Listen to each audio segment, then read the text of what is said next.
अब हम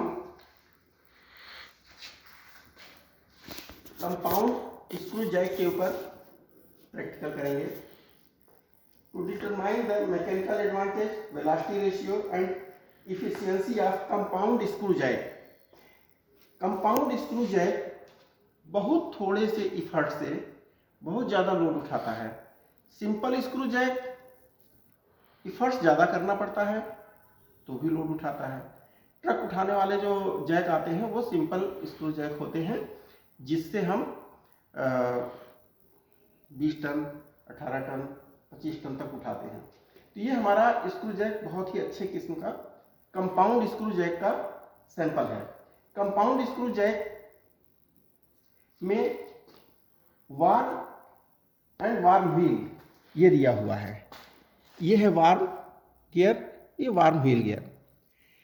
इस पर 4 टीथ है, इसमें 40 टीथ हैं।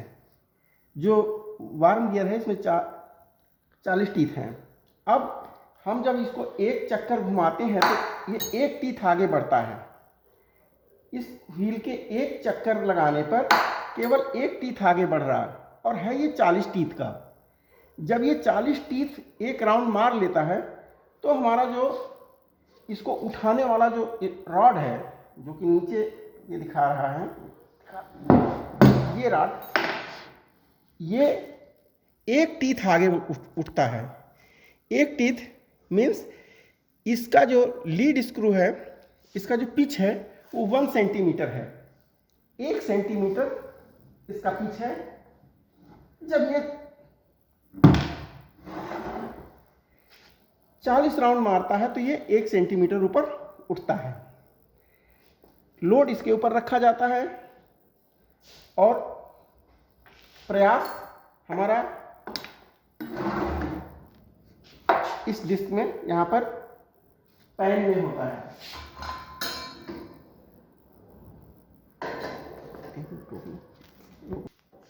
स्टार्ट करो। एक पैन में हम लोड देते हैं। इस पैन में जैसे ही लोड देते हैं ये घूमने लगता है। अब एक राउंड इसके मारने से, एक राउंड घुमाने से ये 1 सेंटीमीटर का 40वां हिस्सा ऊपर उठता है। एक राउंड 40 राउंड मारते हैं तो ये 1 सेंटीमीटर ऊपर उठता है। इस तरह से इसका हम पहले वेलोसिटी रेशियो निकालेंगे। वेलोसिटी रेशियो लोड और इफर्ट दोनों कितना ट्रेवल करते हैं। इसमें लोड ट्रेवल यहां से कैलकुलेट करेंगे। इस व्हील का डायमीटर है 15 सेंटीमीटर, तो पाई डी करके एक राउंड में ये 47 पॉइंट समथिंग सेंटीमीटर का ये एक राउंड में हमारा प्रयास होता है। एक राउंड का प्रयास इस टेबल को ऊपर उठाता है 1/40 सेंटीमीटर। अब इस तरह से हम इसका भी वेलोसिटी रेशियो निकाल लेंगे। वेलोसिटी रेशियो निकालने के बाद मैकेनिकल एडवांटेज निकालेंगे। मैकेनिकल एडवांटेज के लिए इसके ऊपर हम लगभग समझ लीजिए 2 kg का वेट हमने रखा।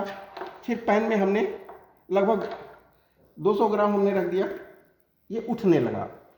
तो ये इस तरह से हमारा mechanical advantage load by effort. Load हमारा 2 kg है और 190 या 200 ग्राम का हमारा डिस्क में लोड रखने से ये ऊपर उठने लगता है। तो अब इस तरह से हम दोनों ही कैलकुलेट कर लेते हैं। टेबल हमने बना लिया।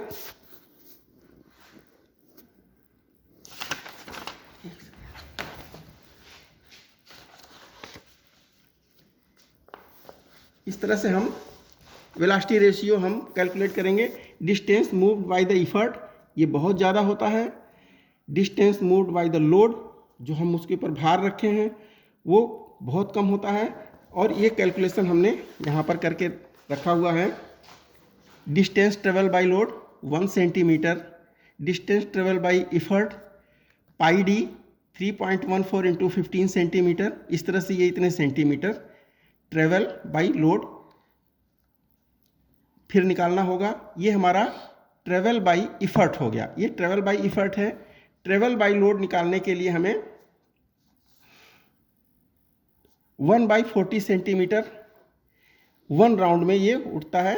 तो इस तरह से इफर्ट ट्रेवल बाई 47.10, ये हमारा जो लोड का है और इफर्ट का दोनों का रेशियो हमने जब निकाला तो हमारा वेलोसिटी रेशियो आया 1884। वेलोसिटी रेशियो हमारा 1884 आया। और मैकेनिकल एडवांटेज हम बाई प्रैक्टिकल लेंगे। प्रैक्टिकल इसमें से फोटो